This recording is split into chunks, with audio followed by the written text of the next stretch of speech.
this is a breaking story, Mr. President. Two BFAR vessels in Bajo de Masinloc were just water cannoned today. Yeah. And there's a heavy flotilla of Chinese vessels, more than our vessels from the PCG and BFAR. They have around 30 vessels and we have 10, so we are outnumbered, obviously. What immediate actions will the administration take specifically for this particular incident, and how will you respond, sir, to China's complaint regarding your recent statement in India, in your state visit to India? Let's take the second part of your question first. I don't know what they're talking about. Playing with fire? I was just stating facts. We do not want to go to war. Tama yun. But I think if there is a war over Taiwan, we will be drawn. Hihilain tayo sa aya't gusto natin. Kicking and screaming. We will be drawn and dragged into that mess. So sabi ni President BBM dito, mga kababayan, hindi natin hangad ang digmaan. Wala tayong interes, no, sa digmaan. Pero mga kapatid, kung sakali mang sumiklab ang digmaan sa pagitan ng China at bansang Taiwan, sa ayot sa gusto natin mga kababayan, damay po talaga dito ang bansang Pilipinas. Tandaan nyo po na ang bansang Taiwan, mga kapatid, ay kaalyado po ng bansang Amerika. At ang Pilipinas din, mga kababayan, no, ay kaalyado din po ng bansang Amerika. In fact, mga kapatid, meron tayong tinatawag na Mutual Defense Treaty, no, sa bansang Amerika. So, dito mga kababayan, kung sakali mang sumiklab ang digmaan sa pagitan ng Taiwan at bansang China, malaki ang possibility, mga kapatid, na makikisali talaga dito ang bansang Amerika. At tayo naman, bilang kaalyado ng bansang Amerika, mga kapatid, at kaalyado din ng bansang Taiwan, no, obligado po tayo, mga kababayan, no, na mag-extend ng ating effort para dito sa bansang Amerika at para din sa bansang Taiwan. Kaya damay tayo, mga kapatid. Sa ayot sa gusto natin, may posibilidad po na madamay ang Pilipinas. Lalo na ang bansang Taiwan, mga kababayan, ay kapitbahay lang natin. Kung hindi ako nagkakamali, mga kapatid, ang distansya lang po ng Pilipinas sa Taiwan is around 100 kilometers lang po. Kung susukatin natin, kung tama ha, yung aking nare-recall na distansya, mga kapatid, ano, kung susukatin po natin, yung 100 kilometers na yan, mga kababayan, is parang Manila to Baguio lang po yung layo niyan, mga kapatid. Kasi ganyan kalayo ang Manila sa Baguio, mga kapatid, around 100 kilometers. So sa madaling sabi, mga kababayan, sobrang lapit natin sa bansang Taiwan, no? So ngayon, mga kapatid, kung sakali mang sumiklab ang digmaan sa pagitan ng Taiwan at China at makisali ang Amerika, talagang idadamay tayo, mga kababayan, ng China. Dahil isa sa mga bagay din, mga kapatid, na posibleng dahilan is that ang mga military base ng Amerika ay nandito po, no, sa ating bansa, yung mga EDCA sites na yan, mga kababayan. So kung sakali mang magpapadala ng suporta ang Amerika, no, para sa bansang Taiwan, mga kapatid, ang ipapadala po ng Amerika ay manggagaling dito sa ating bansa kasi nandito yung mga EDCA sites nila Yan ang purpose niyan, mga kababayan Tandaan nyo yan ang purpose niyan, mga kapatid, kung bakit nagtayo ang Amerika ng EDCA sites dito sa Pilipinas, para just in case itong mga kaalyadong bansa ng Amerika ay ginera, no, or inatake ng China, madali pong makapagbigay ng responde itong bansang Amerika, kasi kung manggagaling pa ng US, mga kababayan, sobrang layo po noon. Kaya ang ginawa ng Amerika is naglagay sila ng mga EDCA sites dito sa loob ng Pilipinas. Ngayon, mga kababayan, no, isa sa posibleng gawin ng China diyan, kung sakaling sasali at magbibigay ng suporta ang Amerika sa Taiwan, bobombahin niya, mga kapatid, itong mga EDCA sites dito, no, ng Amerika sa loob ng ating bansa. Alangan naman, mga kapatid, tutunganga na lang tayo. 'Di ba? teritoryo pa rin natin yan, mga kababayan, kahit sabihin natin military base yan, ng bansang Amerika, pero teritoryo ng Pilipinas yan, mga kapatid. Alangan naman hahayaan na lang nabubulol ako. Alangan naman hahayaan na lang natin, mga kapatid, na pasukin tayo, nitong mga stealth bomber ng bansang China, dahil siyempre bubumbahin nga nila itong mga EDCA sites, 'di ba? Kailangan din natin depensahan ang ating teritoryo, mga kapatid. At kailangan din talaga nating magpaputok ng ating mga armas just in case lang nagawin 'yan, ng bansang China, kasi pambabastos 'yan eh. 'Di ba? So, sa madaling sabi, mga kababayan, tama si President Marcos. Damay-damay ito, mga kapatid. Damay-damay talaga ito. At hindi na natin ito maiiwasan. Ang paraan lang, mga kababayan, para maiwasan natin ito is wag matuloy ang digmaan sa pagitan ng China at bansang Taiwan. Diba? Kasi pag natuloy talaga yan, mga kapatid, ay wala talaga tayong choice. Kundi depensahan din yung ating teritoryo at ipagtanggol natin yung ating mga kababayan na nandyan ngayon sa bansang Taiwan. Yan po yun, mga kababayan. Tuloy. Whatever you do, come on, wag na tayong hope. I love this saying, hope is not a plan. I hope it doesn't happen. I hope it doesn't. But if it does, we have to plan for it already. And that's what I was talking about. How do we get our people out? How do we protect kung magkagulo, gera na nga dito. Malapit na sa atin. Ano nga gawin natin? Okay lang, normal lang yan. Pababayaan na lang natin. Kung sino pasok labas dito sa atin. Hindi naman pwede yun. So we'll have to do something. So inevitably, despite our fervent wish to avoid any confrontation with anybody anywhere, war over Taiwan will drag the Philippines kicking and screaming into the conflict. That is what I was trying to say. That's what I don't understand. And sabi ni President BBM, ang sinasabi ko lamang dito is kung sakali magkaroon ng giyera ang Taiwan at China, damay talaga tayo dito. Yan lang naman ang sinasabi ko. Wala naman akong ibang ibig sabihin dyan. Taliwas sa sinasabi ng China na nakikipaglaro ako ng apoy. Sinasabi ko lang dito kung ano ang katotohanan. Parang ganon yung mensahe dito, mga kapatid, ni President Marcos. Tuloy. I think because of the narrative coming out about playing with fire and being provocative and all of that, kaya nagka-increase ng activity doon sa West Philippine Sea. But what special instructions I have? We don't have any special instructions. Sanay na tayo rito. You know, it is not a one thing na there's no silver bullet na pag pinaputok mo, solve lahat ang problema mo. What will happen here is we will continue to be present. We will continue to defend our territory. We will continue to exercise our sovereign rights. And despite any opposition from anyone, we will continue to do that. Alam niyo na, mga kapatid, kung sino yung mga sinasabi ni PBBM na mga nag-o-oppose. Alam niyo na. Kailangan pa bang i-memorize yan? Walang iba kundi yung mga kababayan natin, mga DDS.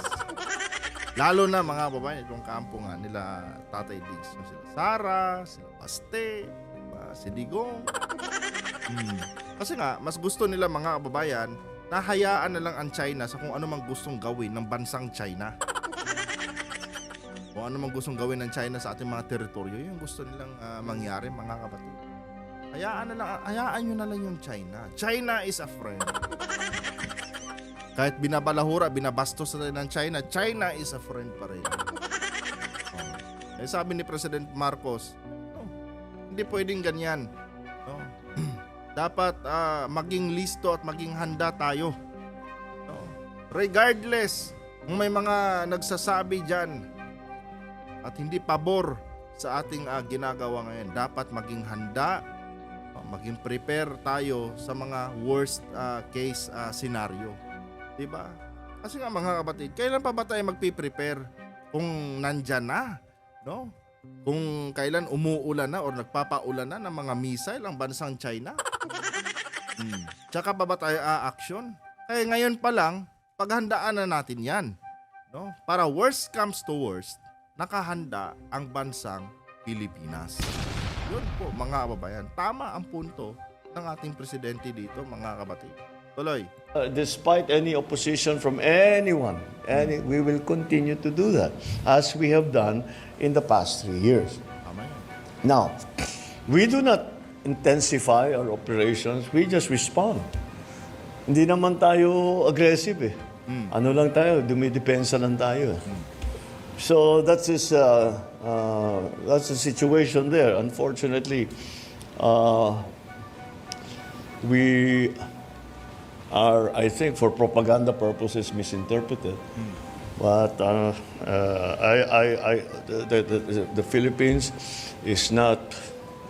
We are constant in our defense of the territory, of the state, of the population of the Republic of the Philippines. Ganun lang ang trabaho namin. Ganun lang ang aming gagawin. Wala tayong interes na pasukin kahit sino, na puntahan na kahit sino, sugurin kahit sino. Wala tayong ka-interes dyan. Sino ba naman kasi ang Pilipinas, no, para maghamon ng digmaan? Di ba? Tsaka hindi tayo nakilala mga kapatid na ganyan tayong klaseng bansa, no, na kung saan abusado. Di ba? Wala tayong ganyang record mga kababayan sa buong history, no, ng buong mundo. Di ba? Never nakilala ang Pilipinas sa buong mundo mga kapatid na nag-aamok tayo ng digmaan.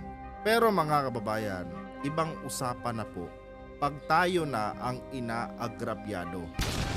Bang usapan na mga kapatid, pag tayo na po ang ginagamitan ng armas ng mga dayuhang bansa at pinagkakainteresan pa yung ating teritoryo. Diba? Ayaw natin ng digmaan mga kababayan, pero kung ganyan na po ang gagawin nila sa atin mga kapatid, mangyari na kung ano man yung dapat mangyari. Yan lang yun mga kapatid. No. Hindi porket nandito yung mga military base ng US, pwede na tayong basta-bastahin, bagsakan ng bomba ng China dito. Hindi pwede yun. Hindi pwede yan mga kababayan. Kahit sabihin nating target ng China is yung kuan lang, military base ng US, nasa loob pa rin yan ang teritoryo ng Pilipinas. At isang pambabastos na yan kung gagawin yan ng bansang China. Diba? At ang Pilipinas ay totoo po mga kapatid sa ating sa ating commitment sa bansang US bilang kaalyadong bansa. And I believe mga kababayan na ganoon din ang US. Ngayon, may mga nagtatanong, what if hindi makisali ang Amerika at ang Pilipinas at hayaan na lang natin ang Amerika na tawag nito sumuporta sa bansang Taiwan. Pwede naman natin gawin yan mga kapatid. Pero, just in case mga babayan, na tayo naman ang gerahin ng bansang China dahil nga sa issue ng West Philippine Sea, kung sakaling tayo naman ang gerahin ng China mga kapatid, may chance din na hindi tayo tutulungan ng bansang Amerika. Bakit kamo? Kinansila natin yung ating responsibilidad Kinansila natin yung ating responsibilidad bilang kaalyado nila. Diba? Paano tayo tutulungan ng China, ng Pilipinas, ng Amerika? Wala ko. Paano tayo tutulungan ng bansang Amerika mga kapatid kung tayo ay hindi rin nakikipagtulungan sa kanila? Diba? Pwede natin gawin yan. Pwede tayong umiwas mga kapatid. At kalimutan natin yung ating tungkulin bilang kaalyadong bansa ng bansang Amerika. Anya nga lang mga kababayan, kung sakaling tayo naman ang girahin ng China, abay kawawa tayo mga kapatid. Hindi rin tayo tutulungan ng bansang Amerika. Diba? Isang pagtatraidor niyang ganyan may commitment, may commitment tayo, may commitment ang Amerika sa atin, may commitment tayo sa US, tapos pagdating sa mga worst case scenario maghuhugas kamay tayo.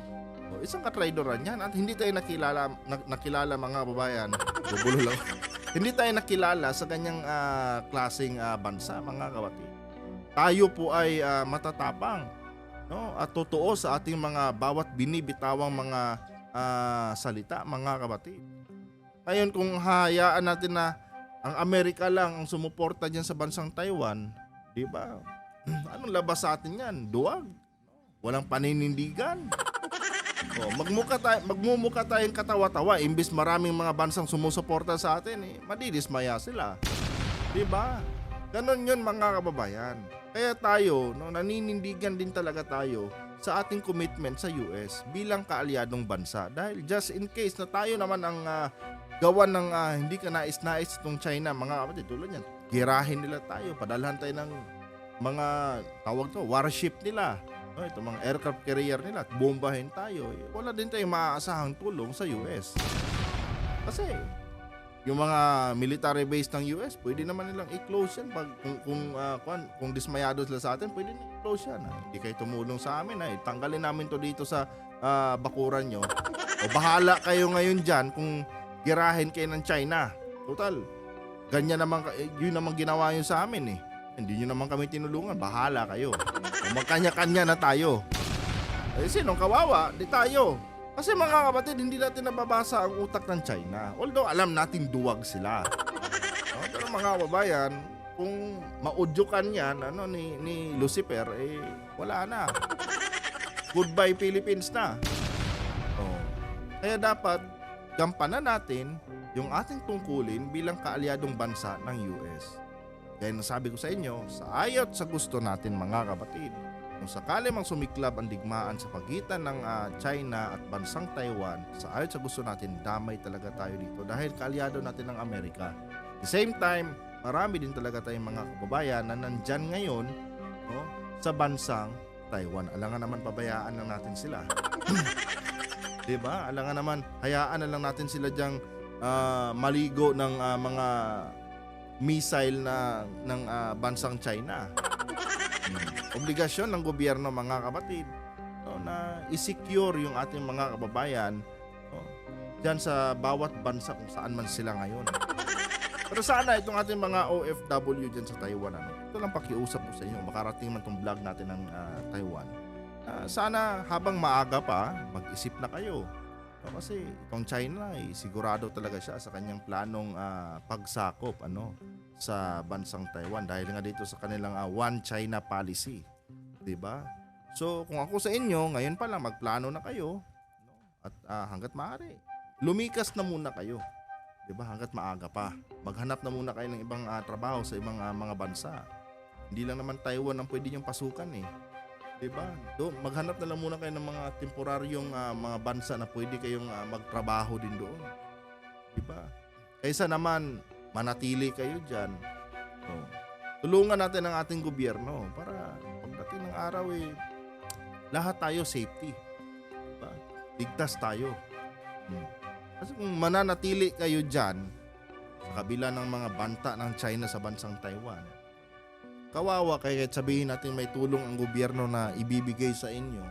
Kung minalas-malas kayo at na-timing sa inyo yung missile ng mga jet fighter ng China. Diba? Aanihin nyo pa yung tulong ng gobyerno kung nasa harap nyo na yung missile ng mga jet fighter ng China. Kaya masasabi ko lang sa inyo, habang maaga pa, mag-isip-isip na kayo. Lumikas na muna kayo pansamantala lang. Kung dumating man ang araw na okay na, hindi balik kayo ng Taiwan. Diba? Pero hanggat maaari, isipin nyo muna ang inyong mga kaligtasan. Kasi hindi natin alam anytime soon. Hindi natin nababasa yung utak ni Xi Jinping. Hindi natin alam kung kailan sila aatake sa Taiwan. Diba? Dapat ngayon pa lang, may mga plano na kayo. Bago mahuli ang lahat, isipin nyo na may mga pamilya kayo dito na naghihintay sa inyo. Ayun, kung makikipagmatigasan kayo at hindi pa kayo gagalaw, problema nyo na yan. Sinasabi ko lang sa inyo, kahit anong tulong pang ibigay ng gobyerno ng Pilipinas, kung nasa harap nyo na yung mga missile, no thanks. Goodbye Philippines talaga. Tuloy. Sana nga yung ginagastos natin for defense and security, hindi na kailangan. Kung saan natin magagamit yan. We can use it for agri, for housing. We can use it for job creation. We can use it. But we have to do this because we are under threat.